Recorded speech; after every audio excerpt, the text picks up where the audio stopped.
Hi, everyone, and welcome back to Leaders on Purpose podcast. I'm your host, Manal Bernoussi.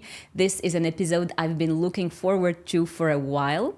Anita Erskine and I first connected as co-hosts at GITEX Africa last year. And since then, our paths have continued to cross in meaningful ways. We're now meeting again in Marrakesh for Leaders on Purpose podcast and collaborating together too. To me, that speaks to the power of aligned purpose and shared vision. Anita is a visionary communicator, a powerful storyteller, and a tireless advocate for Africa's narrative on the global stage. We have that in common. As executive director of Erskine Global Communications, she uses her voice and platform to elevate entrepreneurs, shift perceptions, and lead purpose-driven conversations across the continent and beyond. Today, we talk about building with intention, leading through doubt, and staying grounded in purpose. Anita, welcome to Leaders on Purpose podcast. Well, Manal, look at us. Thank you so much. It's such a joy to have you on the show. Oh, it feels warm and wonderful being here with you. Thank you so much. So let's dive right into it. Right. I'd love for us to start with your background story. When did you first realize the power of communication, the power of words, and when did you understand that your voice could be a tool for impact? I think that, if I look at my life as a child, enjoying the stage, like how children, we love poetry, we love music, etc.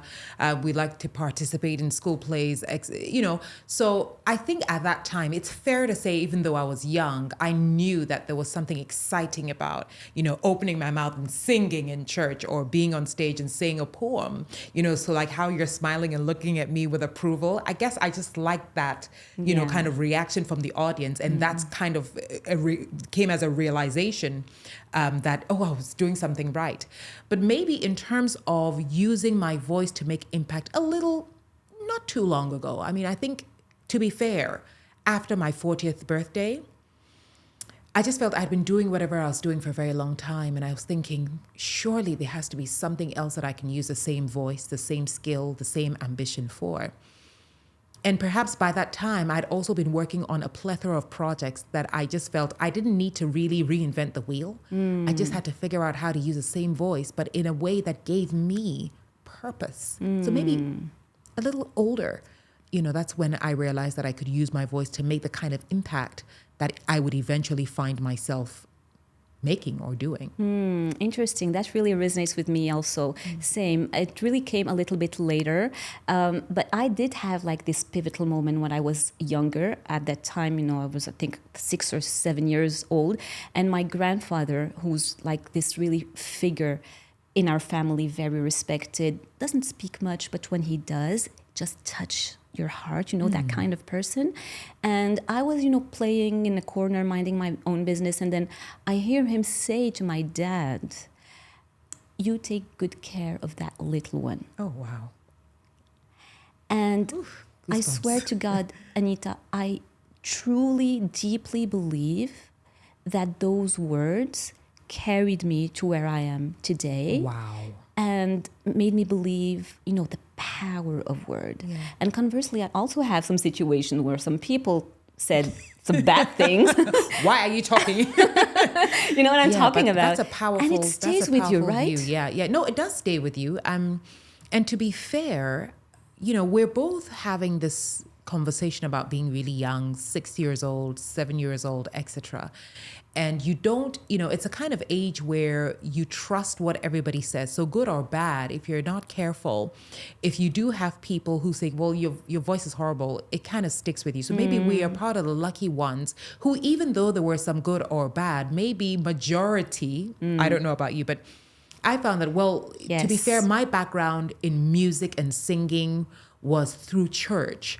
So perhaps I had the blessing of that really spiritual space and approvals coming from adults who would say, you have a beautiful voice, don't ruin it, save it, make sure you drink a lot of honey and hot water, So it's a very interesting comparison. It does stick and stay with you. Yeah, absolutely. So let's jump a bit forward to your entrepreneurial journey. Building Erskine Global Communication must have come with its own share of risk, doubts. Was there ever a time where you felt like giving up? And what helped you hold on to your dream? So by the time, again, it almost connects so beautifully with your first question because Erskine Global Communications is a manifestation of understanding, owning, grasping, and cradling the ability to use my voice to change people, to change what people think of themselves, to change what communities think of themselves, to uplift others. The same way, in the silence of my failure, I use the same voice to uplift myself. Didn't sound as nice though when I was failing, trust me. So by the time I had started Anita Erskine Media, which was in 2016, I had fast-tracked my growth. And what I mean by that is I had made some very horrible decisions, big mistakes, because I thought everybody understands where everybody needs to be at every time.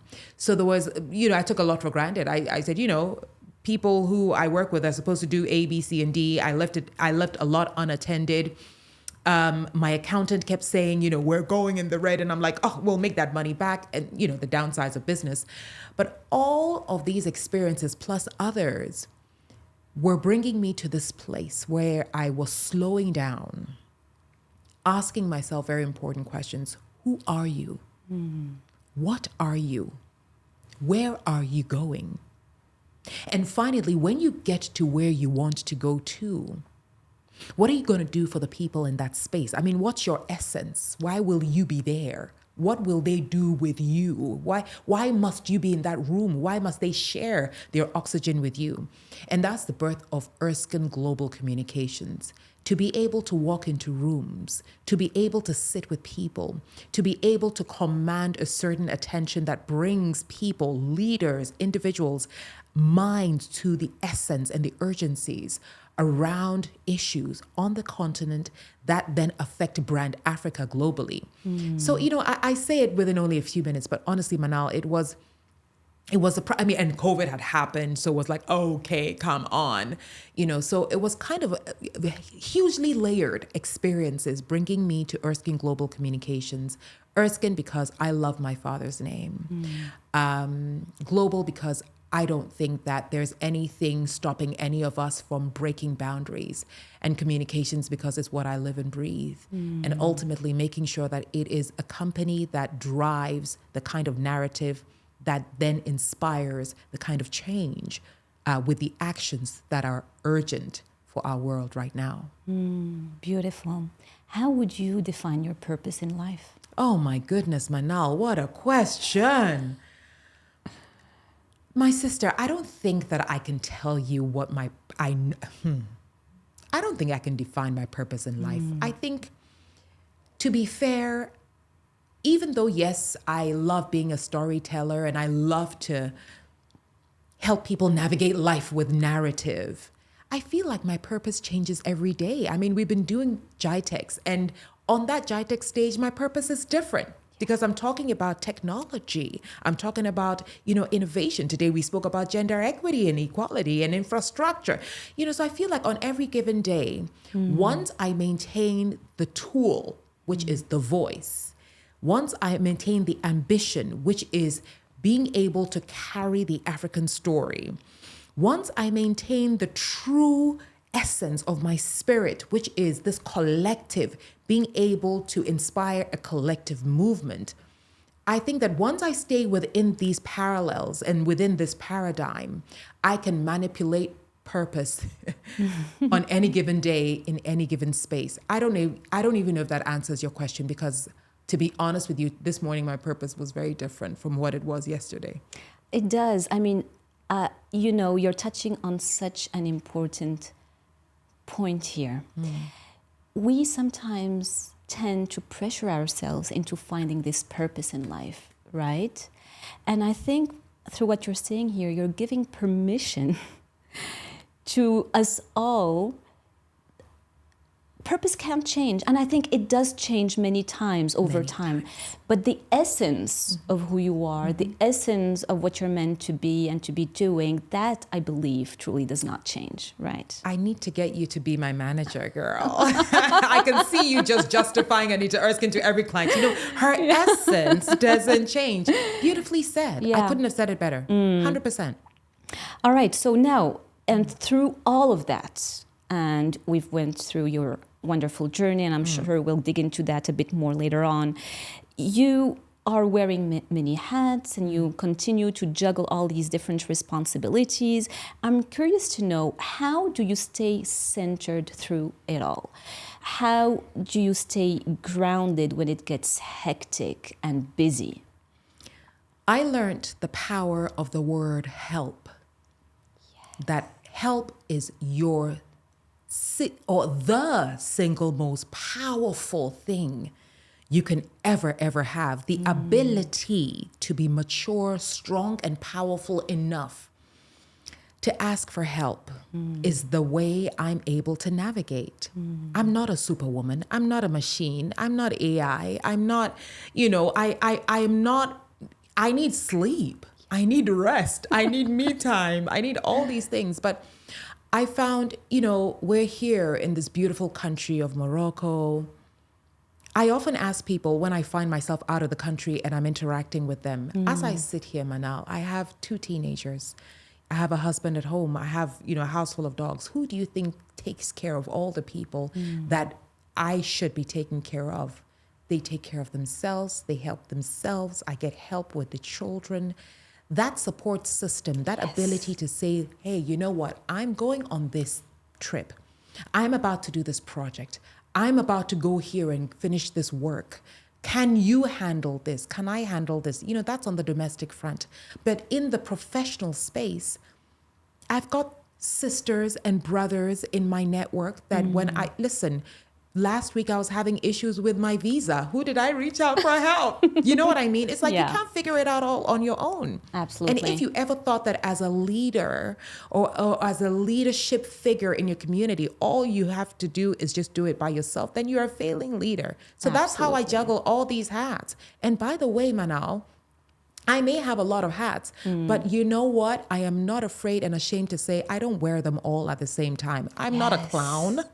You know what I mean? So I wear the right one for the right time. And when I've worn the wrong one at the wrong time and I've been corrected either by a fall or a fail, I have owned that fault and I've asked myself, how do I turn this failure into something that is akin to a powerful experience that I can share and warn the next person about? So I'm not trying to juggle. No way. Why should I do that? Oh, thank you for that. Amen to that. This constant juggle to find the work-life balance. We were talking earlier, we both are mothers and talking about that mom guilt and that feeling of, wanting to do it all, just giving ourselves permission to say, you can probably have it all, but not at the same time. Right? Yes. You can probably have it all, but not at the same time. And it is okay. And having that support system around you is really there to help. So the magic word is help. I love that. I want to dive into one of the projects that you've carried with deep purpose, Sheroes. I love that word. Sheroes. Love it. Tell us how you came up with this project. Let's talk about that chapter in your story. It was heavily inspired by the birth of my children. I had Marley, my daughter, in 2008, and then Nesta, my son, in 2009. But when I was pregnant with Marley, just imagine a young woman flying high, working for all the major networks, both local and Pan-Africa, and then never really having a conversation with anyone about, so what happens with your career when you get pregnant or when you want to get married? Mind you, maybe unfair to say everyone or anyone because, one may argue that maybe, depending on the kind of career or professional you are, deciding to have children may affect it or not. I don't know. I can't speak for every single career, but in my space, which was media, it was a thing.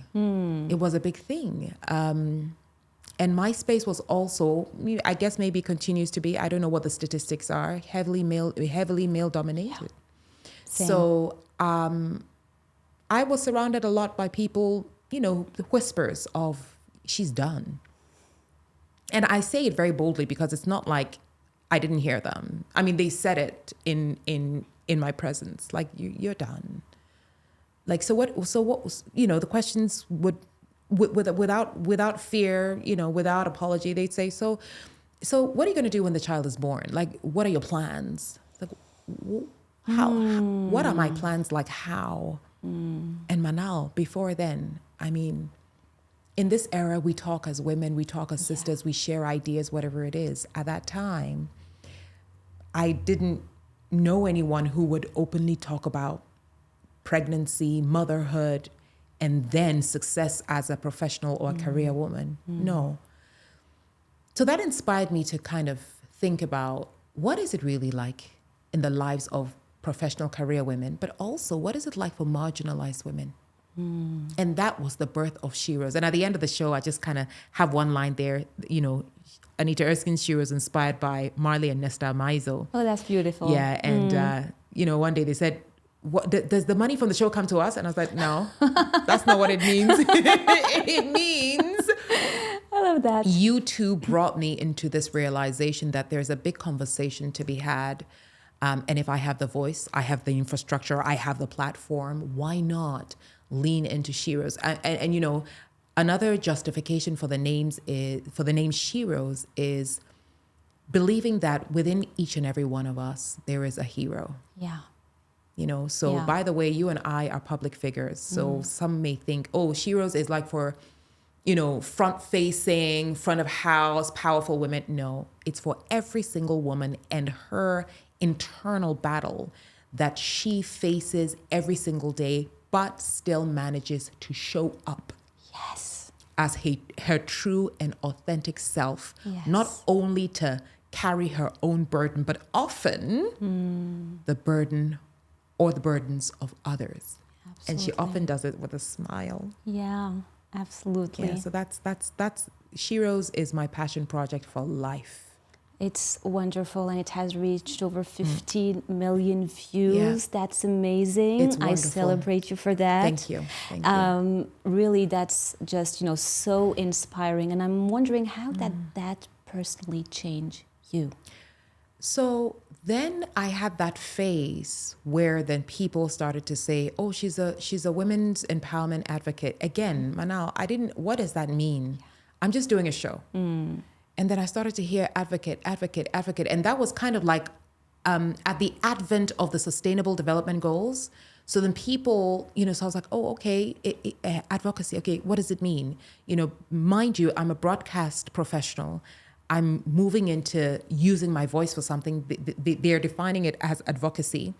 I'm getting invited to all these places where I could be sitting in front of 1,000 people I don't know, but my story, whatever I'm saying, whomever I'm interviewing is kind of tearing apart the shreds of fear and panic and pain. Oh, come on. I mean, my life's honor to know that people will pay attention, will listen, and really feel like, wow, so I'm not the only one. It's good to know someone else has gone through this, but it's even better to know how they handled it so I can replicate it. It's just my life's honor to know that it impacts people's lives, women's lives, and even men's lives in a way I could never imagine. That's beautiful. Thank you so much for sharing. And looking back at that journey and everything else you've built, what's one thing you wish you knew earlier? Especially in those moments of doubt, Anita. I wish I knew it was okay to be afraid. I wish I knew I didn't have to pretend to be strong all the time. I wish I knew that if I were tired, it was okay to say, I'm tired, I leave this for tomorrow. I wish I knew I could say no when, quite frankly, a space made me feel uncomfortable. And I wish I knew not to harbor any sense of guilt, pain, or fear, especially in front of people who themselves were nurturing their own fear and basically just casting that fear onto me. I wish I knew how to read other people's fears better so that whenever they say, no, you can't, or whenever they would say, it's not possible, instead of me saying, oh, really? Oh, I didn't know it's not possible. Okay, I'll stop it. I would say, well, it may have not been possible for you, but maybe because you're afraid. So this whole journey, all along the way, Manal, just yesterday at GITEX, a young lady came up to me. I just done a session and she came up to me. She's like, you are the strongest woman I know. And I just smiled. And I almost said thank you. And I said, you know what? I just want to correct that. I said, do you know you are also just as strong? She's like, no, because I'm afraid of things. And I said, so am I. She's like, oh, you get afraid? I said, yes, I do. I said, just before coming on stage, I had butterflies. Yeah. Because this is a new audience. And she was like, oh, you did, but you show up. And I was like, yes, that's one of the things you learn how to do. Exactly. You learn how to accept that you're afraid or anxious, but you also learn how to psych yourself up to go above and beyond that so it doesn't cripple you. Yeah. And she was in awe. I was like, Oh, okay, do you want to stay for a gosh. conversation? She's like, nope, I'm going to the next stand. I was like, okay. No, but these are things I Yeah. wish I knew. Absolutely. Thank you. Thank you for sharing that. I felt that. It's not about not feeling the fear. It's about showing up even though you're feeling that fear. Absolutely. I've said, and I bless God for learning this. Fear is a fuel if you put it in the right vehicle. Fear Wait. Let's say that again. Let it sink Fear. in. Fear is a fuel if you put it in the right vehicle. If you use fear to propel yourself forward because you refuse to fall back, you turn it into a fuel and it burns in a way that you never knew you could burn it.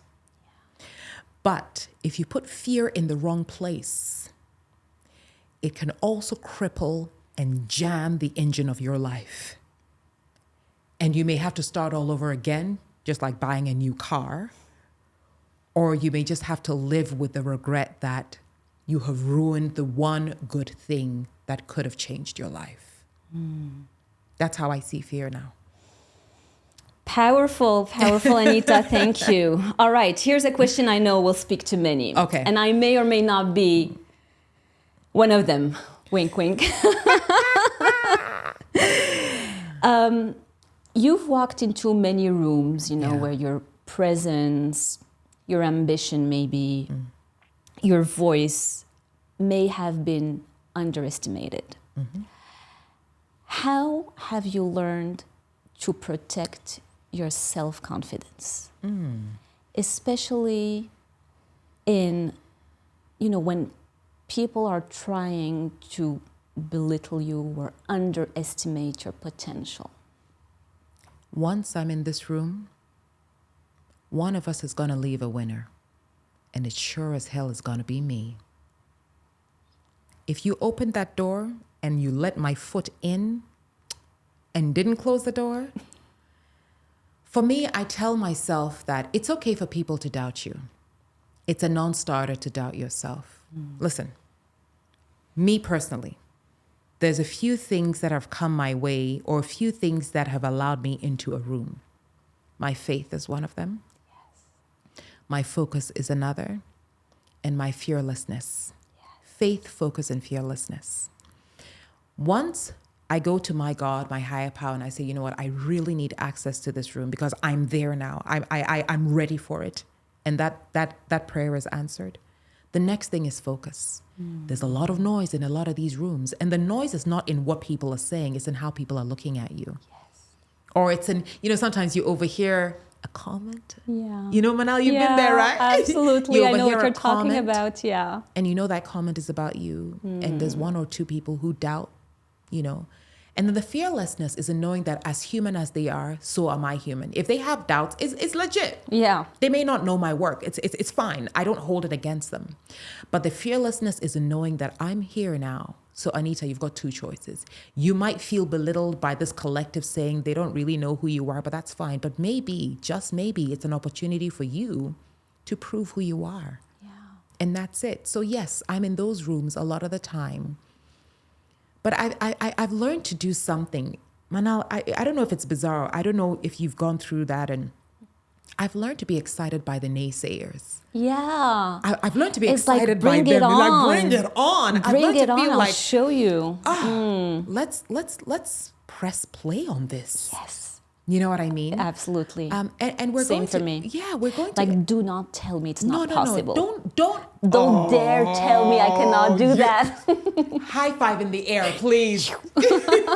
Don't you dare tell me it's not possible. But if you dared to even think it, let me manipulate your perception of who I am. Let me teach you something about who I am. And it's not about pomposity. It's not about overconfidence. It's about readiness. I'm ready. You know, before I walked into this room, I knew that this would be a new room. I knew it may be cold. I knew it may be, it might be filled with people that I don't know. And that's absolutely fine. What is the challenge for? The challenge is not to be in spaces that we're comfortable in. The challenge is to be in spaces that we're here to conquer. Absolutely. And grow from them. And grow from them. So why be belittled, or why be fearful, or why be, it happens, someone says something and then your ego is bruised. Yeah. And even if my ego is bruised, yeah, no problem, because I'm human. But how about I use this challenge you've given to me to prove to you why my faith, my focus, and my fearlessness allowed me in this room. Beautiful. Love that. All right. I'm shifting towards another topic here. And I know that you've mentored and interviewed so many entrepreneurs, and especially through Africa's business heroes. I'd love to know, in your view, what makes us Africans truly unique entrepreneurs? Is there anything that comes to mind for all the entrepreneurs listening to us today? And we are here at GITEX, and all these aspiring entrepreneurs and finding their place and space in this global environment. What makes us unique? Our problems. I mean, is it nice to use that word? I don't know. I mean, but where there is a problem, there's an opportunity. And I'm loving Africa's entrepreneurs. They are seeing the voids. They are seeing the loopholes. They are seeing the challenges. They are seeing the fails. But they are also seeing it with a perspective of pride. If I have my problem and I look at it and I own the problem, as in this problem is mine, how I solve that problem is very different from when I look at the problem and I say this problem was caused by my great-grandfathers. And so it's there. You know what I mean? Yes. Even if it were caused by them, whatever. I am here now. The world is mine now. And what I do with this problem is what will then evolve into a solution that my great-grandchildren will one day benefit from. So really, how I feel about the whole entrepreneurship or entrepreneurial ecosystem is that we are such an innovative collective, fearlessly and boldly owning our problems, but also proudly saying, isn't it time for us to find our own solutions? Now, in the same sentence, knowing the power of partnerships and collaborations and owning up to it. I mean, we're traveling, we're seeing, we're signing deals, why not? But primarily proudly saying, you know something, that this is an African innovation for an African challenge or problem or urgency allows me to say that I'm the owner of the solution. Yeah. Does that answer your question? Absolutely. It does. Absolutely. Storytelling is at the heart of what you're doing, at the heart of your work. How do you balance between celebrating success and showing often the messy middle, the struggles, behind the scenes. I'd love to hear your perspective on that. My life as a storyteller is designed to establish the authenticity of who I am for the purpose of the people that say that my stories change their lives. They cannot be misled. On LinkedIn, I say it as it is. By the way, that's not to say it's always comfortable. But the thing about storytelling is it doesn't exist only to entertain. It really exists to bring people together in your space where sometimes feeling that you are the only one going through this is a feeling of loneliness. Yes. Manal, sometimes you're just so lonely because you're in this bubble and you think you are the only one who has gone through this, who is feeling this, who is going through this, but half the time you're not. True. So as a storyteller, that messy middle, yes, indeed, you have to think, okay, well, if I want to tell it, am I ready for the fallback, and am I ready to take responsibility, and am I ready to whatever it is, am I ready for? I think I'm more ready to save people feeling that they are the only ones going through something, because I didn't have people saving me like that. I have people supporting me by all means. But I have a very small group of people who showed up when the messy middle became even messier. And I think that should change. And the reason a lot of people will not show up is because they don't want you to know that they are either going through the same thing, they've gone through the same thing, or that they are not as strong as they come across, or they're not as perfect as they come across. So, hey, I let them do what they're doing. As a storyteller, my responsibility is to show that life isn't perfect.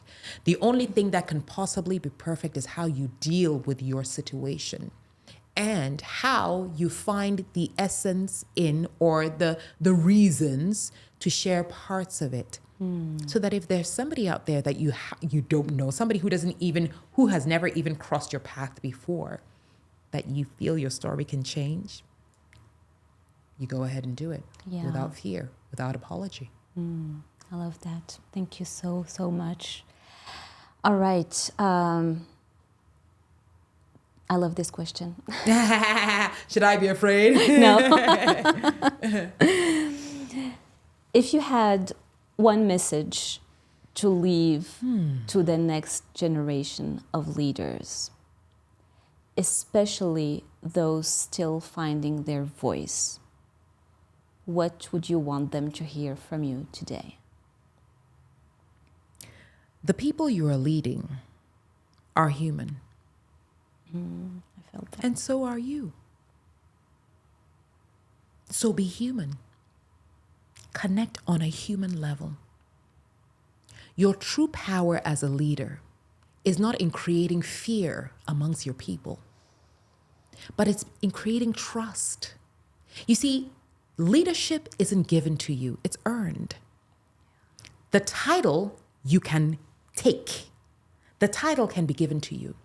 But leadership is not a title, it's an experience.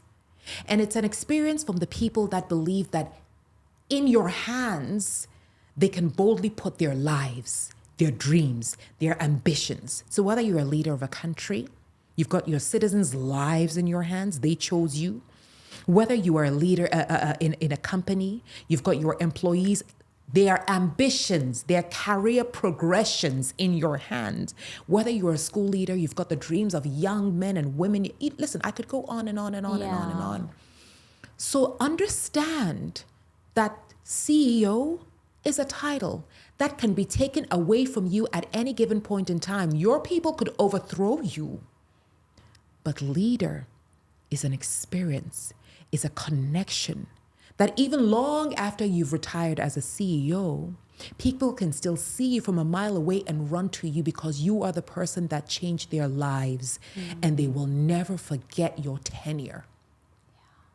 So for the young people coming up, if we've made a mistake on how we've defined leaders or leadership, they have to understand that being a leader now more than ever is how you show up for people, is how you talk with people, not to people. And more importantly, I discovered, Manal, a true leader is one that listens so intently that they can not only repeat what you just said, they can thank you for what your words, even as a subordinate, means to them. So they have to practice that kind of leadership because the world is quickly changing. And we are becoming so much more conscious about the kind of leader we want to have in our lives and becoming so much more bold about what we just won't tolerate. So be a leader who leads humans, but as a human. Beautiful. Thanks. What are the values that are most important to you? What do you believe? What do you teach your kids as strong values? Ooh, Manal, you're going to let my kids watch this episode and say, Mom, that's not true. No. Be humble about how you interact with people. Don't be humble about money. Don't let money overrule your life in a way that belittles you or makes you so desperate that you become nothing. 2, be respectful. Even in the face of people disrespecting you, show them exactly what respect looks like. And respect isn't akin to fear. Respect is akin to admiration. 3, be transparent. Because the more you are transparent, the better you sleep at night. You know, I always say, if you have someone, a friend, a colleague, now they're students, so, a friend who says, hey, can we do A, B, C, and D? And you generally don't want to do it. If you say no, he or she will be hurt for the first 10 seconds. But you'll be surprised that in the next 30 seconds, they'll know and appreciate your transparency and they'll walk away. But then you see, you don't have to come back and try and figure out exactly what to do and what to say because you've already told the truth. So be transparent. 4, respect and admire and appreciate your family. And I often say that, you see, the thing about it is, family isn't always great. We all know that, but this is not the place for that. But family, even if it's good friends who have become family. Chosen family. Family keeps your soul warm, keeps your spirit warm. Girlfriends who become sisters. Business partners who become brothers. Mommy and daddy who do anything and everything to make sure that you're good, you're well. So respect and keep that family close. Cherish that. Lastly, no one is worth sacrifice that makes you uncomfortable. If the sacrifice you're making for someone is making you in turn unhappy or uncomfortable, it's not a sacrifice, it's an inconvenience, and it's got to stop. So, when you're young, you think, oh, you know what? I sacrifice for this person and I give this person because, you want to make friends and everything like that. But you start to feel uncomfortable because it's like, oh, I really want my money back. Oh, I really want my bangle back. Oh, I really... That's not the right person for you. No, that's not the right person for you. So careful what you teach. I often say to them, especially my son. I mean, he's like, Mommy, we're going to go out. We're going to have fun. I'm like, by all means, go out and have fun. But the moment a certain kind of sacrifice for a friend start to feel uncomfortable, it's an inconvenience, So, I mean, my daughter is a little bit more like her father. She's so strong-minded. My son is like me. He's strong-willed. So my daughter's strong-minded as in, no. I was like, can I just explain? No. My son, strong-willed. I don't know. Let me think about it. And sometimes I say, well, can we discuss it? He's like, yeah, but I need to be a little bit more strategic. So, I mean, I have the best of both worlds. So, the values, one shared, at least the one thing that we all agree on, in my home or in our home is the values. We all share the values. So. That's wonderful. And I resonate with all of them. I love that. Thank you so much. Yeah. All right. My signature wrap up now. Woo-hoo. 3 last questions I ask all my guests. Okay. What's the best piece of advice you've ever been given? My father, of blessed memory, always used to say, you are nothing without the people below you. They hold you up. Ooh. Don't get it twisted. I mean, he didn't say it in those words, but, you know. We're these standing on people, the shoulders of the people before us. Yeah. but they don't have a name. They don't have a voice. They don't have a face. Because you are the popular one. Don't get it twisted. Yeah. You're there because of them. If you mislead them, if you dishonor them, all they have to do is step aside, and you fall. First advice, please never misconstrue this admiration, this respect, and this honor they give you. And they're doing that because they believe that since you are rising, and if you are a person of honor as they believe you are, you will take them with you. Don't betray them. Never disrespect them. Ooh, I felt that. Thank you. All right. What's the worst piece of advice you've ever been given? Now, this one I won't say by whom. Okay. Fair enough. I think the worst advice is you can't have it all. I've heard that And, one. Yeah, it was said to me it has been said to me by a few people. So what are you trying to do? Aren't you happy? You have so much. You can't have it all. And it's been the worst because these are people who I think I can now boldly say had no idea what the power of reinvention and the power of owning evolution meant. All that you had yesterday sometimes is worthless by tomorrow if you don't reinvent Absolutely. with the times. So worst advice. And I believed it then, not anymore. Not anymore. anymore. Absolutely. And I've learned something also, is to bring some empathy and to send some empathy to those people because they're speaking from their own fear, Yes. their own perspective. When they're Yes. saying that to you, they're saying that to themselves. Yes. Goosebumps. Listen, it took me a long time to understand where doubt comes from. It's often inherited from the people who themselves are fearful of their own dreams, such that they never they never pursue these dreams. Yeah. Think about it. Never act on them. Never act on them. So they cast those doubts on you. And depending on your vulnerability, you may believe it. This happens so much, Anita. Oh, yeah. But we're surrounded by that because to achieve, to break through, it takes so much. Of course. And many are unable to do it. We're no different from everybody. The only difference is deciding, no, I want to know what it feels like on the other side of success, like on the other side of the coin, that thing they call success. I know it's expensive because it costs me time. It's hard work. It's hard work. Look at us. We've had 2 long days. We got to keep going. Like we just woke up.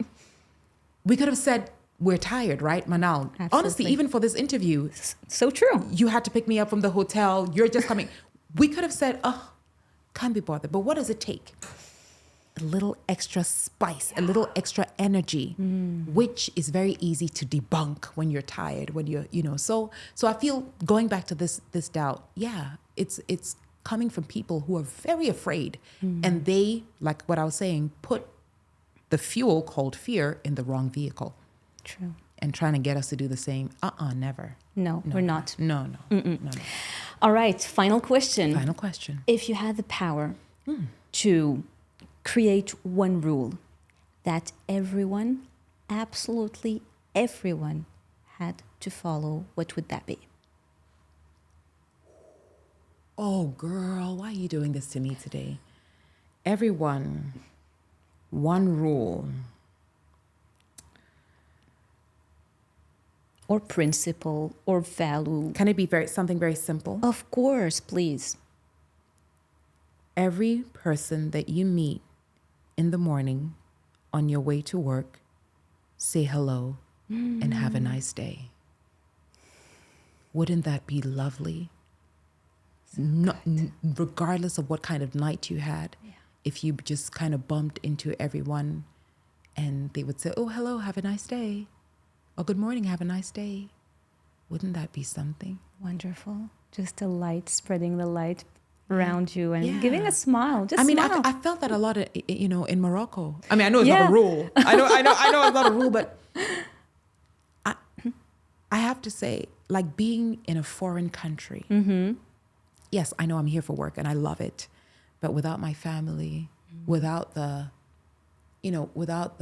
familiarity of, even language. Yeah. Yes, I speak French, but but then being surrounded by people from the hotel to the taxi who say, good morning, bonjour, good morning. It's a very important and powerful gift to do this for a person that doesn't look like you, definitely doesn't sound like you, who is definitely in a foreign place, and to make them feel. I have to say, I've got two taxi drivers, one called, I think it's either Mahmoud or Mohammed. If he ever watches this episode, I'm sorry, because we've had such a wonderful time. And the other one, he asked me just to call him Subi. I don't know what Subi's for. Okay. But get into Mohammed, let's just say it's Mohammed, get into his car Monday morning. And he said, you're okay? And I said, yeah, it's a bit tired. And he goes, wait, you're from where? And I said, Ghana. It's like, Black Stars. And I was like, oh my God. I said, you know Black Stars? He said, yes, Samoa. And I said, yes. It was an 8-minute drive to the venue, but Manal, do you know what it does for me when I've just, come on. Again, the power of words. The power of words. The power of intention. The second driver this morning, he goes, Madame, today, anywhere you want to go, you call me. And I said, I call you how much? He said, no, very cheap, 50 dirham. I said, no, 20 dirham. He said, no, too small. And we just laughed, so it's just. Yeah, bonding. If this were a rule, especially if you look in someone's eyes and perhaps you think, wow, this someone who could do with maybe just a smile. Yeah, absolutely. It would be nice. That's a human connection in this say, AI era in this world. AI world. Yeah, just a smile and say, have a good day. I love that. Anita, this has been really inspiring. Girl. I loved this conversation. I really, truly felt it. Goosebumps all along. Thank you so much for being on the show. Thank you, Anita. It's a pleasure. That is it. Thank you so much for joining us on Leaders on Purpose podcast. I hope this conversation inspired you as much as it inspired me. If this resonates with you, don't forget to share it with someone who might need to hear it. You can find all our episodes on YouTube, Apple Podcasts, and Spotify, and you'll find the links in the show notes below. Until next time, keep leading with purpose and take good care. Bye-bye.